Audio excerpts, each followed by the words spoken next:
Hello, everyone, and welcome to this Wednesday's fantastic live stream. I am Glenn, and with me today is a very special guest, Dr. Ben Wynne from the University of North Georgia. Thank you for joining us, sir. Glad to be here. I appreciate you asking me. We, in a constant effort to bring you people who know things, we today wanted to talk about Reconstruction, which is, I would say, one of the least known and appreciated periods of American history. Some of you tuning in may be familiar with it. Some of you tuning in may be tuning in so that you can learn something, but it is incredibly central. And I think one of the worst things, and I like to think that we don't do this, many of your U.S. history classes struggle to get up to the Civil War, and then they quit. And then they start off like, with something almost, the Spanish-American War, and they skip over Reconstruction. Well, what is it? Why is it important? Dr. Wynne, just kind of give us the in a nutshell version of what Reconstruction is, how it came about, and what its supposed goals were. Well, you're right on the point about some people skipping over Reconstruction. Sometimes it'll go right from the Civil War to the Industrial Revolution, and then you lose Reconstruction in the middle there. But Reconstruction is a very important part of U.S. history. A very turbulent period in U.S. history, but I mean, what comes out of Reconstruction is what is the foundation for the modern era that takes the United States on into the 20th century and beyond. The Civil War, the country wasn't even 100 years old when the Civil War started and when it ended, and the Reconstruction period, there had never been a Civil War before, so there had never been a Reconstruction before. So there was no blueprint. Nobody knew what to do. There were just all types of massive issues in play. The most significant being what kind of rights the former slaves were going to have. The freedmen, were they going to have civil rights, full civil rights, political rights? There were also a lot of economic issues in play. While the war was going on, the Republican Party had firm control of the government, and they had passed a lot of legislation benefiting business and industry, especially in the northern states. And you had to figure out, when the war's over, are you going to let the Southern representatives just let them come back into Congress? And if you, with no questions asked, and if you did that, would they monkey around with some of that legislation that was helping business and industry in the North? There were emotional issues involved. Who was going to be held accountable for all the war dead? You had hundreds of thousands of people dying, and is somebody going to be held accountable for that? How are they going to be held accountable? What's going to happen to the former Confederates? What's going to happen to the former Confederate leaders? I mean, all of these issues, issue after issue, because if you look at it, what the Confederates did, they rescinded their U.S. citizenship, and then in a premeditated way began killing United States soldiers. The enemy flag for the Confederates was the flag that we pledged allegiance to. So what are you going to do? Are you going to arrest everybody for treason and have some type of mass executions? Well, that's not going to fly. Are you going to just do something to the leaders? Well, what's going to happen there? So you had all kinds of issues in play, and again, the most significant issue moving forward is going to be what kind of rights are the freedmen going to have? Because if you give the freedmen full political rights, for instance, in South Carolina in 1860, the last census year before the Civil War, slaves were 57% of the population. In Mississippi, 55%. So if you suddenly give the former slaves, full political and civil rights, well, the political rights, suddenly the whites are in the minority in those states and in many counties throughout the whole South. So many whites are going to be uncomfortable with that proposition.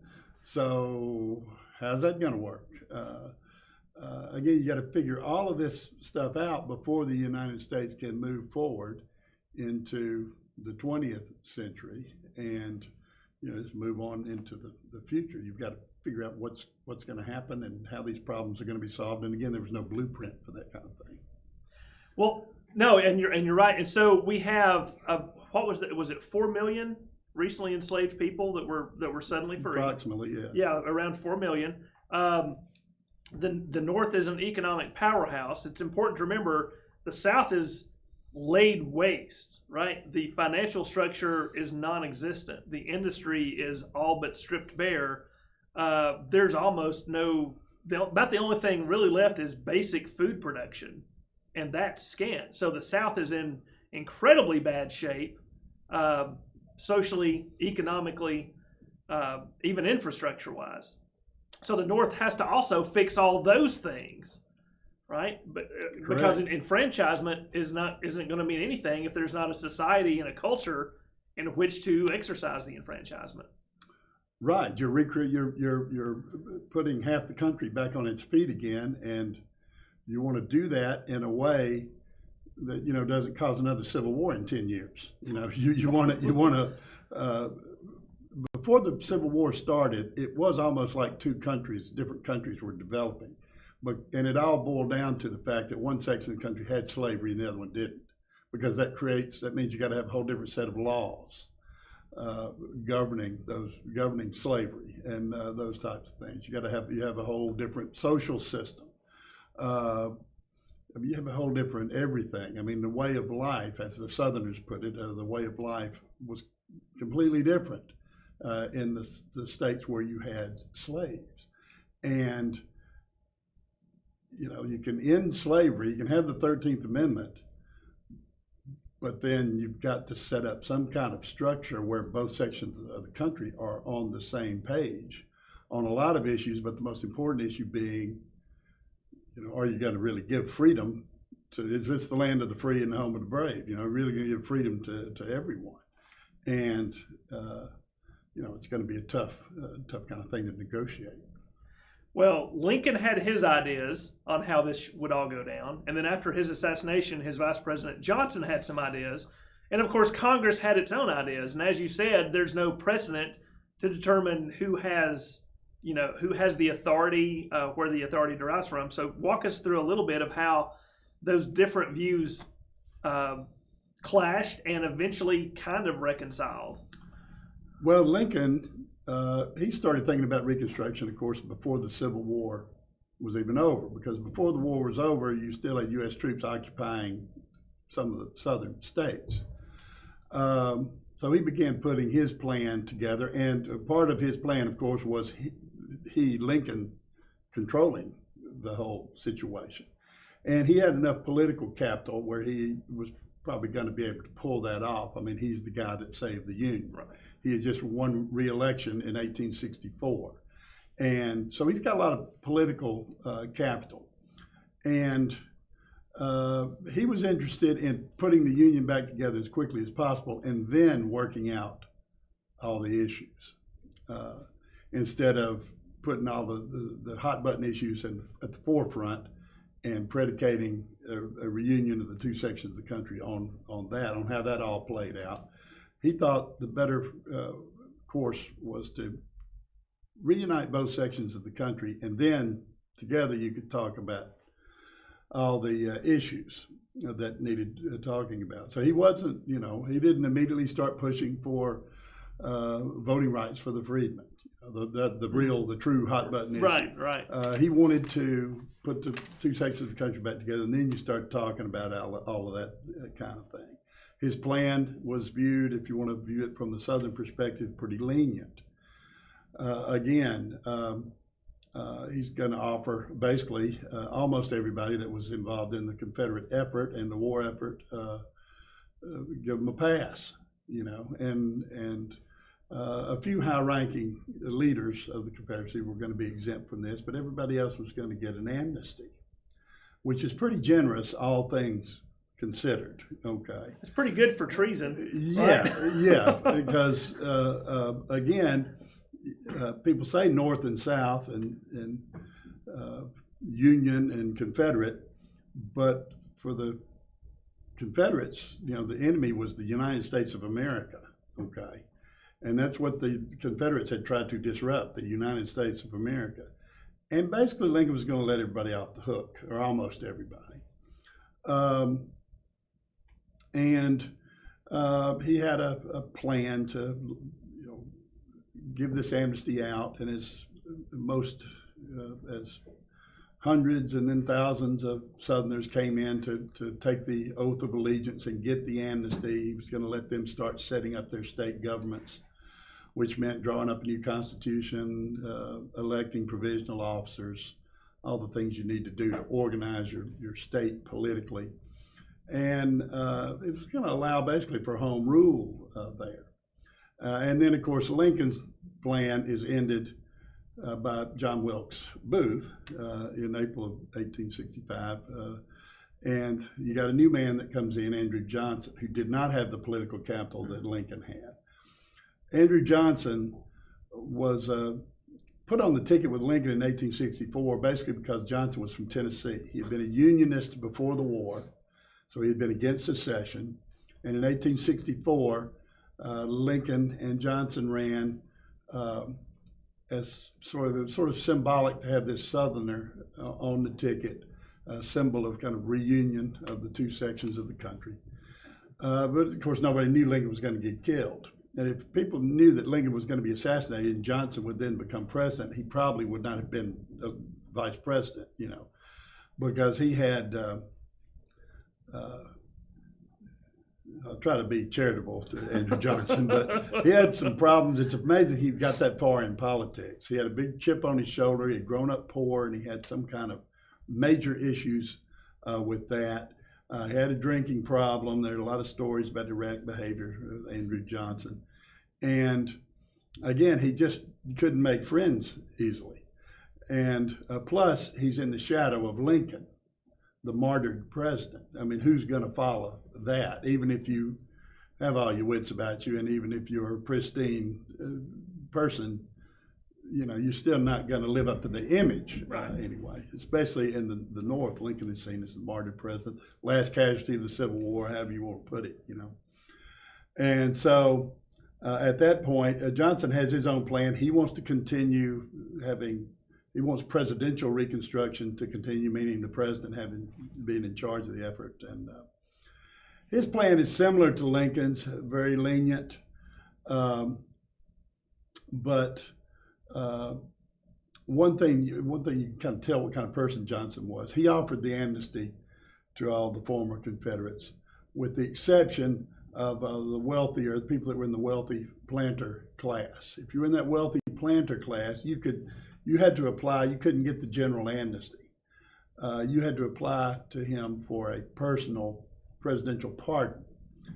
And many people believe that's because he grew up poor and he liked the idea of these rich planters having to come in and kind of hat in hand to get the pardon. So that's the kind of guy Johnson was. I mean, he's president of the United States, most powerful guy in the country, and arguably in the world, and he's worried about that kind of thing, So he comes in, and almost immediately, his plan, he gets resistance from people within the Republican Party because a couple of things that Johnson does, a couple of things that he's got on his agenda. He is not a friend of the former slaves. Okay, he is sympathetic to the former Confederates to a point that makes other people within the Republican Party uncomfortable. He doesn't have the political capital that Lincoln has.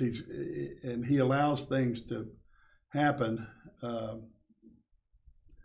Again, it's a long story to tell, but under Johnson basically tells the people that want to come back in and run the southern states, okay, I'm going to give you the amnesty. I'm maybe going to give the rich guys the presidential pardon.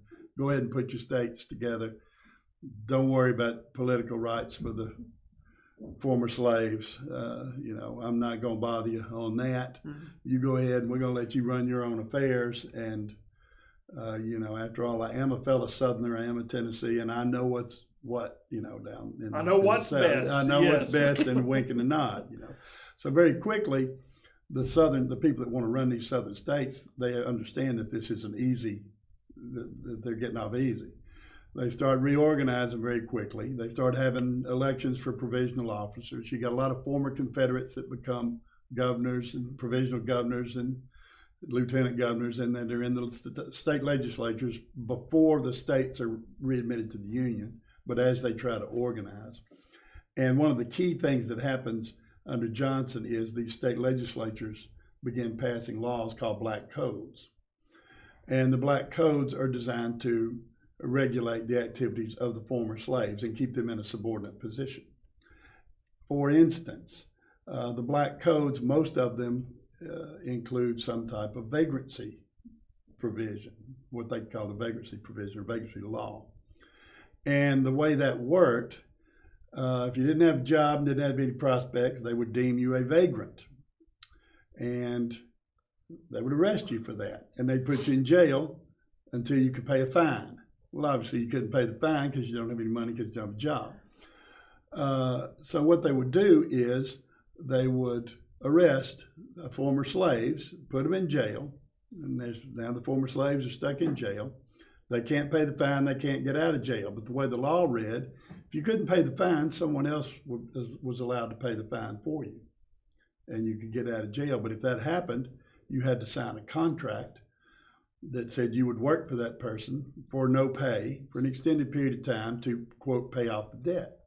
And when they'd arrest the former slave, they'd put him in jail. The first person they would contact is the former master. Would you like to come pay the fine? Former master comes and pays the fine. Suddenly the former slave is now working for the former master for no money, and for no pay. There's a word for that. There's a word for that. And then, say that you discharge the debt in a year. The former slave doesn't have to work for the master anymore, but he's got the same problem. Got no job. He's arrested for vagrancy. The former master, pays the fine. And that fine becomes basically a little tax that the former master pays every year. That's how it was designed to play out. So a lot of people in the North, they hear what's going on in the South.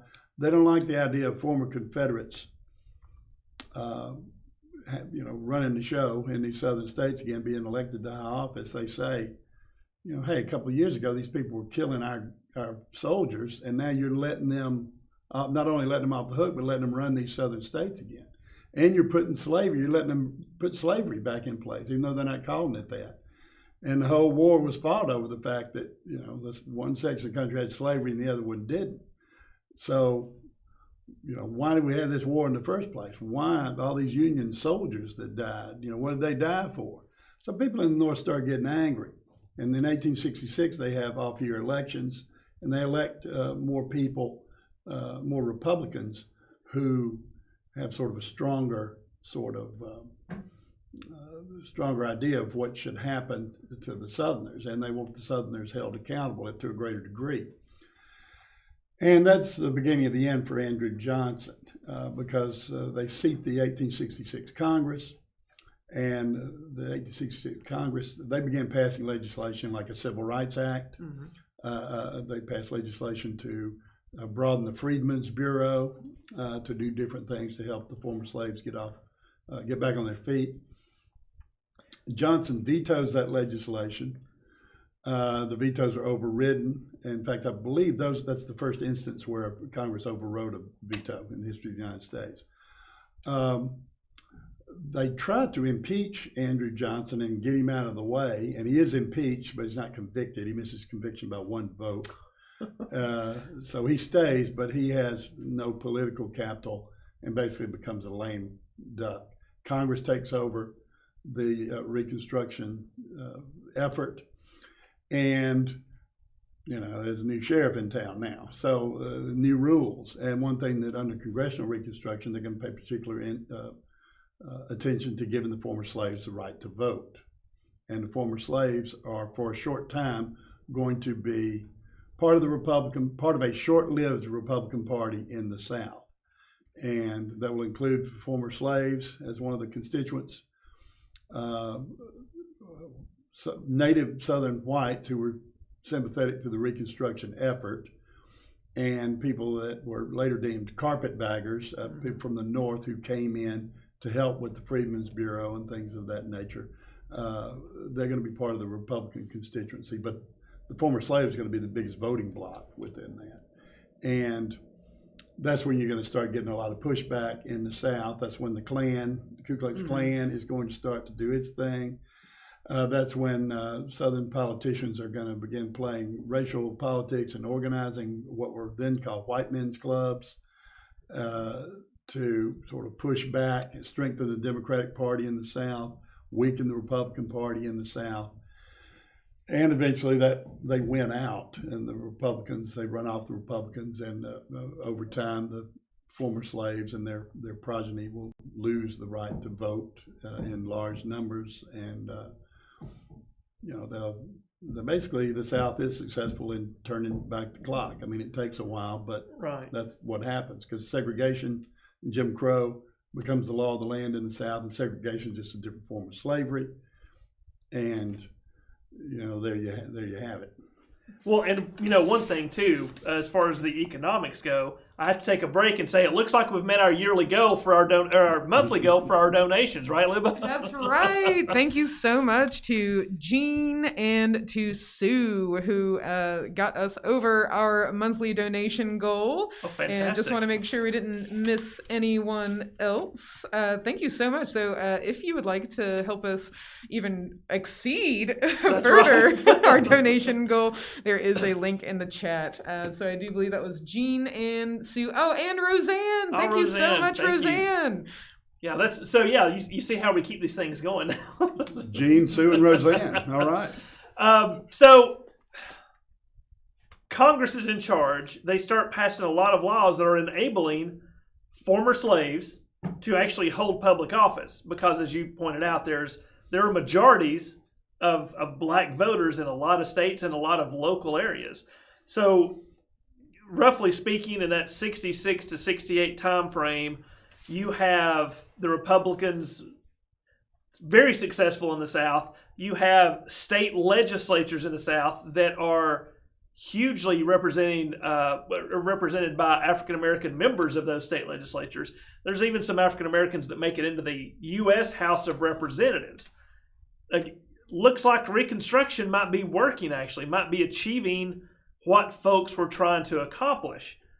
So, and you mentioned the Klan already, but kind of take us through how we go from that, what looks like it's going to work, to approaching the end of Reconstruction, you in effect have just a resurgent pre-war South with that, as we say, is nice and legal. Right.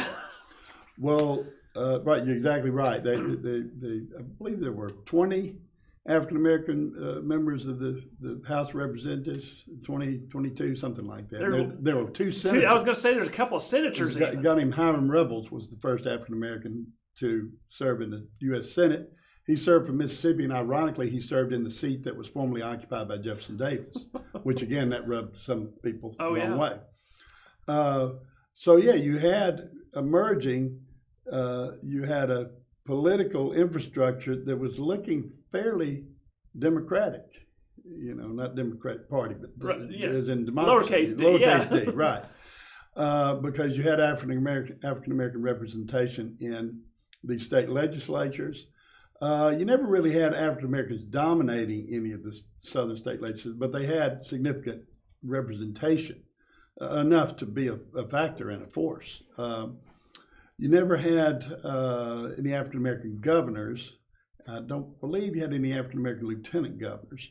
But again, you had a lot of African American, like I said, representation, and it was not perfect, but it was, again, looking more democratic, certainly than what you had 10 years prior, with half the population is enslaved. And then, of course, there's going to be people that don't want that. And there's a resurgence of the Democratic, with the big D, a Democratic Party, which the Democratic Party prior to the Civil War had been the party of secession and the party of white supremacy and keeping slavery intact in the South. And that all begins to reemerge. And again, the Democratic leaders use racial politics to drive many whites to vote and to support taking the Republicans out of power, and not just vote, but taking them out of power by force if necessary. And again, not every white person is a member of the Ku Klux Klan, but that doesn't mean you don't have large numbers of white citizens that support, you know. They're not going to say anything bad about it. Right. Yeah. Well, we don't like the violence, but, you know, we don't arrest them, you know. So you get a lot of pushback. And at the same time, as you get into the 1870s, the U.S. federal government loses interest in the Reconstruction process. As time passes, you know, people in New York, they're not worried about what's going on in Alabama. People in Wisconsin, they don't care that much about rights for the freedmen in Louisiana. Time passes, the emotions dissipate somewhat, and you got a series of recessions that take place in the United States during the 1870s, and suddenly people's attention more turned toward that. And as the federal government and people in the northern states, you know, as they move back from Reconstruction, well, you've got this huge, massive resistance in the South, where Southern political leaders are determined to recreate what they had prior to the Civil War, and to certainly quash any kind of idea that the former slaves are going to have any political say in what goes on in the South, and certainly aren't going to have voting rights. Now they've got to, you know, you got to get around the amendments there, the Reconstruction Amendments, 13th, 14th, and 15th Amendments. 13th Amendment ends slavery. You know, the Emancipation Proclamation did not end slavery forever and for all time. It was the 13th Amendment that did that. And of course, what I explained a while ago about the black codes and the vagrancy laws. Well, that's, you know, you got to get around the 13th Amendment. Mm-hmm. Well, that's how they did it. They didn't say we're going to go out and arrest people and enslave them again. You know, they said, well, we're arresting vagrants. And there was nothing in the laws about race or anything like that, but it's how the laws were carried out. The 14th and 15th Amendment, 15th Amendment especially, 15th Amendment is the one that protects voting rights. It says you can't discriminate with regard to who you let vote on account of race, color, or previous condition of servitude, as has put. And so you got to get around that. Well, how do you get around that? Well, you get around that by having poll taxes that are enforced in a way that it cuts out large parts of the African-American vote. You have things like the so-called understanding tests.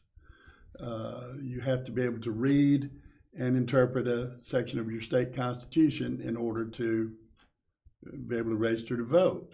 Okay, well, those laws that are written, they don't say we're only going to pass white citizens and African American citizens, we're not going to pass them. It doesn't say anything about race in the laws, but the way they are administered locally, they just fail whoever they want to fail and pass whoever they want to pass. Just like the poll tax, everybody's got to pay it. But, you know, if you wanted to let some of the whites slide because you needed their votes, you just let them on in and let them vote.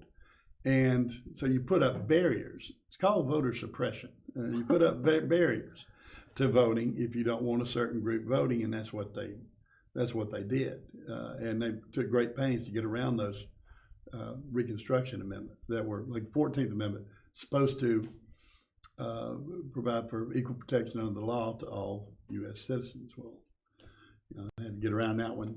They had to get around that one too. And it was just how the laws were administered locally. You know, there was, and throw on top of that racial prejudice, and you got a volatile situation. Right. Well, and you know, talking about a larger issue of racial prejudice. So we've talked about the North and the presidents and Congress and the freedmen and women. What's going on with the poor whites in the South during Reconstruction? They must have some views on things. They must have some stake in the game in some way. So tell us just a little bit about those guys. Again, we could go, instead of going 1 hour, we could go 8 hours on this. Because it's only the cornerstone of all of Southern history, and it still affects things that are happening up to this very day. But the poor whites were, I mean, it was no different. It was a different situation, but prior to 1861, most whites in the South didn't own slaves, but they end up fighting to preserve slavery. And they do that because just because they don't own slaves doesn't mean they are for emancipation. They don't understand African Americans. They don't understand African American culture. Also, the white males in the South, they don't have meetings and deep discussions about it, but there is a sense that, the poorest white male in the South prior to the Civil War was still better off than the best treated slave in the South. So it didn't matter how poor you were. If you were white, you were in the top 50% of the population as far as having rights and being able to do what you wanted to and be able to control your own life and all that kind of thing. Well, if you end slavery, suddenly even the poorest white is not up in that 50% percentile anymore, and it's going to upset this whole social system. And the poor whites are economically insecure, so they're scared. If you're economically insecure, you get rattled pretty easily, and you're pretty uptight. And, that was before the Civil War. Well, after the Civil War, the same thing. These politicians that are wanting to run things, they tell the poor whites, look, we've got to run these Republicans out of the southern states. They're going to give the former slaves the right to vote. They're going to give them full civil rights. And when that happens, these former slaves are going to come after what you have. And you're going to have to compete with them for resources. And the people that are trying to run these southern states, they want to get everybody worked up about race, because then if you're worked up and you're emotionally, unsettled about something, you're easily led. Also, they want the poor whites worked up about race because they don't want the poor whites asking them questions about money.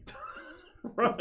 Well, that's good that we're doing all of this and we're having these Jim Crow laws, but how come you have all the money and we don't have any money? That's the question. The elite class, political class in the South, they don't want the poor whites concentrating on that. They want them worked up about slavery and emotionally concentrating on that. Because the best case scenario for the poor whites would be after the Civil War, the poor whites and the former slaves who are also poor, they should all get together and vote the elite class out of office and put people in there that will, look after their interests and will help them. So if you're in the elite political class, you don't want that happening. You want to divide everybody and conquer them. So in many ways, after the Civil War, the former slaves, they sort of knew what was happening to them and knew who was doing it. But a lot of the poor whites don't realize it exactly, because again, they're caught up in more emotional type of issues, and race certainly is a polarizing, even today. It's very polarizing today. Well, think about 1865, right after the Civil War, right after the former slaves, they suddenly are free. It's even more polarizing. It's a different scenario, but all those racial factors are still there, and they're still right after the Civil War extremely pronounced. Right. They're so pronounced that we still have issues with it today. Right. 150 years after the Civil War over. Well, let me ask one more question. I'll ask the big question, and then we can go to some questions from the audience. That's about the right time, right, Libba? So, Reconstruction, success, failure, did anything good come out of it? Reconstruction failed. It failed in a big way. If Reconstruction had been successful, you would have never had a civil rights movement 100 years later. Okay. So it was a huge failure. The South turned back the clock and created a situation where you had the Jim Crow system in place and legal segregation. And many people in the North had no real problem with that. Or no, they didn't have a problem with it enough to where they were willing to do something about it for a long time. It took a long time. Well, they just fought a 5-year war, right? Or Right, 4-year war, right. And nobody wanted to open a can of worms again. You had the Plessy decision in 1896 that said separate but equal was okay. And that was something that many whites in the North could live with. And of course, in the South, segregation, I mean, it's hard to describe and kind of wrap your head around how strict and how stringent it was, segregation, and how you could be killed if you did the wrong thing or said the wrong thing. If you were African American, and even if you were white and said the wrong thing, something bad, they'd drag you out of your house at 3 a.m. and beat the crap out of you in the front yard in front of your children, you know. And so, yeah, if Reconstruction had been a success, you wouldn't have had all that turmoil later on. Also, big myth, a lot of big myths came out of Reconstruction. One of the myths that came out of Reconstruction was that from 1865 to 1877, you had martial law in the South, and there were federal troops everywhere. And that's not true. By 1877, there were hardly any federal troops left in the South. For one thing, the federal government didn't have the manpower. I mean, right after the Civil War, the last thing that the Union soldiers wanted to do was sign up for another hitch, because they'd just gone through this 4 years of this horrible war. Nobody demobilizes after a war like the United States. Right. And plus you had a lot of stuff going on out west suddenly. Mm-hmm. The United States turns its attention to Western expansion. You got a lot of forts, and a lot of the so-called Indian Wars began. And so even if you wanted to have a lot of troops, you didn't have enough troops. And it was not, if Reconstruction had been a harsh period, they would have executed Jefferson Davis and Robert E. Lee. They'd have been put in front of a firing squad for treason. But none of that happened. It was actually fairly lenient, and the South was allowed to sort of remake itself in the image of what it had been prior. The Freedmen's Bureau set up a network of Freedmen's Bureau schools to help the children of slaves, help educate those children of slaves, and that sort of became the framework later on for public schools. So that was kind of something that came out of it. But otherwise, you didn't have a lot of great things happening because of Reconstruction. Another myth was that the so-called carpetbaggers were very corrupt. They came into the South to plunder and to take advantage of what was going on. That happened, certainly. There were certainly some that were, but most of them were not. Most of them were what you and I would call civil rights workers that helped with the Freedmen's Bureau, that helped with different kinds of things. Lots of volunteer teachers. All that kind of thing. And as far as financial scandals go, you had more major financial scandals from the years 1877 to 1900 in the South when the Democratic Party had regained control. You had more major financial scandals there than you did prior to that. I mean, every person that came into the South after the Civil War was not some kind of pristine saint, but that was completely overplayed later on. Right. So and that wasn't really true. Okay. Yeah. Okay. Well, okay. Let's see if we've got any questions from the audience. I bet that we do. Yes. So Roseanne has an interesting question about more of a local perspective. So did Reconstruction unfold differently in North Georgia since there was a larger share of anti-Confederates in the North Georgia region? Well, that is a good question because that plays out throughout the whole South the same way. Basically, you had anywhere prior to the Civil War, the lower the slave population, the lower the percentage of slaves in an area, the cooler people were to this idea of secession and Civil War. And you had more so-called Unionists, and that was the case in North Georgia. I can't speak to North Georgia specifically, but as far as the overall, it would play out a little bit different because you had a lower percentage of slaves, former slaves in the region.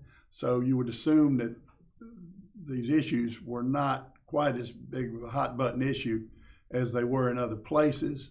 For instance, at the county level, you don't have to worry about a lot of former slaves voting African Americans into political office at the county level.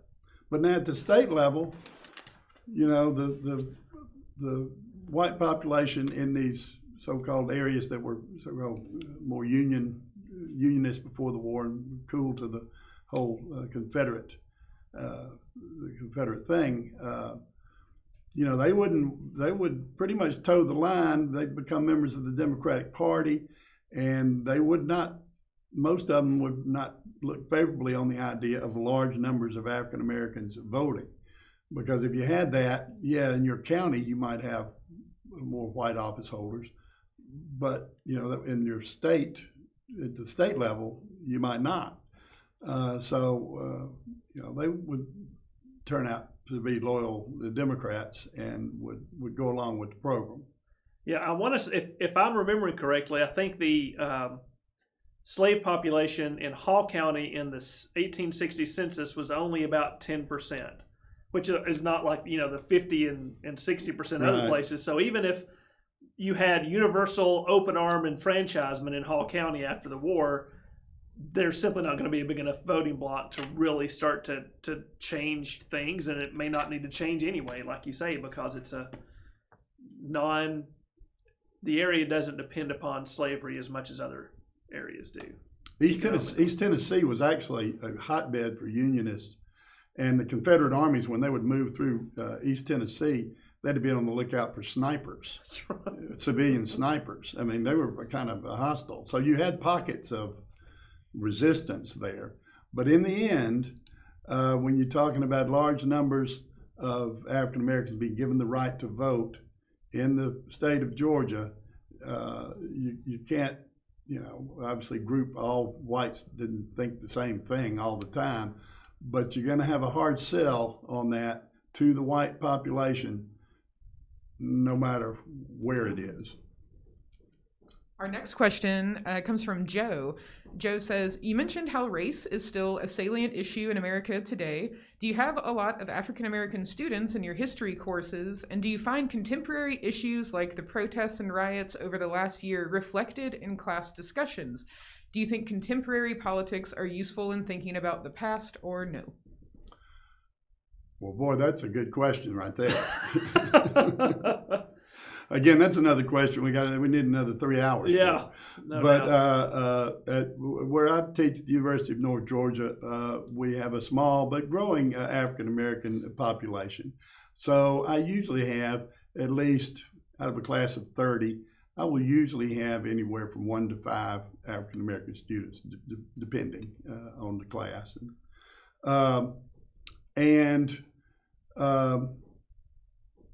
They do have contemporary issues and issues that we talk about related to Civil War. Some of them do have a different perspective, and it's good for the other students to hear that perspective. It's always good. The more perspectives, the better, no matter what you're talking about. And a lot of it does translate. You know, that's what history's all about. You try to figure out the historical context of events, and I mean, you're where you are today because of your history. So if you don't, I mean, it's a cliche, but if you don't know your history, you're doomed to repeat it, right? So we do have a lot of that, and yeah, it is relevant. And I can tell you, as far as contemporary protests and things that are going on today, the Capitol riot, the recent riot at the United States Capitol. If you saw those pictures, there were tons of pictures that circulated about that. There was the guy in the buffalo headdress that was there, and the guy that was sitting in one of the offices with his feet propped up. Well, one of the images that circulated, it was a great image. It was a guy walking through the halls carrying a Confederate flag. Okay, that one image, that gives us stuff to talk about. You can talk about it every day if you wanted to. I mean, that image meant something. Out of all the flags, and there are literally millions of flag designs to choose from, that guy had the Confederate flag. Why is that? Well, there's 100 layers of why that is. So yeah, we do talk about stuff like that, and sometimes it can get a little dicey, depending on what the nature of the discussion, as far as there could be a little bit of tension associated with it. Our next question comes from Karen. She's curious about where did the name carpetbagger originate, and how did they end up getting a negative reputation? Carpetbagger, that came from this notion of the people coming into the South from the North during Reconstruction and carrying their luggage with them. And the luggage, these bags were made out of carpet, and they were called carpetbaggers. That's not much of an explanation of where it came from, but that's what it was supposedly the cases that they came. You want to the suitcases, bags, things like that. Even before the Civil War, what we think of as this, they would make the same material. They would use the same material for carpets as they would to make pieces of luggage, in effect. And so, if you're going to come south, you're not going to bring a trunk or something. You're going to bring your luggage, which just happened to be a carpet. So the more you see of those, the more you have people coming in, they're traveling in. So the term carpetbagger came to be associated with the outsiders coming in. And then, as you said, I don't think any society in any circumstances likes to see a whole lot of outsiders come in. Right. And it's just part of our lizard tribal mindset, right? Ooh, there's a lot of people coming here that aren't like us. That can't be good. And also the carpetbaggers, so-called carpetbaggers, and then the native whites that cooperated with Reconstruction, they were given a name too called scalawags, which some people, I still hear that name every now and then. Basically, the negative reputation came from I'll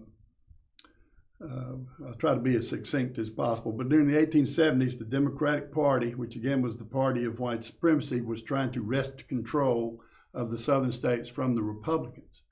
And so Democratic politicians would give these speeches on the stump talking about how horrible the Republicans were. And I mean, that's what happens today. Anytime there's an election, right, the two parties, they say, if you elect my opponent, he's the worst person ever, and the whole state is going to go down the tubes. And the other person says the same thing, vice versa. And so when the Democrats were trying to regain control, and they were successful at that during the 1870s, well, they're the ones that started this idea of these carpetbaggers and these scalawags. These are terrible people. These are people that want to come in and plunder our state, and they're nothing but a bunch of thieves and liars and so on and so forth. Because if you're a politician, what you're doing is you're selling the idea that I'm saving you from that. You don't want to say, well, these people I'm running against, they're great people. They're fantastic. They're coming in and trying to help the freedmen, These are great people. I'd vote for them myself if I wasn't running, You don't say that. You try to be as harsh as possible. And again, there's still that the people, the so-called carpetbaggers and scalawags, again, many of them supported the idea of the freedmen having political rights. So you got that element that spices up the thing, too, and makes it even more volatile. All right. Our next question actually comes from our homeschool connection class, and we recently covered the Jim Crow era and Reconstruction, and we had a question that we weren't quite sure how to answer. So, Dr. Wynne, we were talking about the 13th Amendment and how it states that, quote, neither slavery nor involuntary servitude except as punishment for crime whereof the party shall have been duly convicted shall exist within the United States. And we were confused as to why slavery would still exist even when it is used as punishment for a crime. How was that justified when the 13th Amendment was ratified? Okay, that is, I'm trying to remember everything you said just then. What that part of that amendment, that last part of that amendment that you're talking about,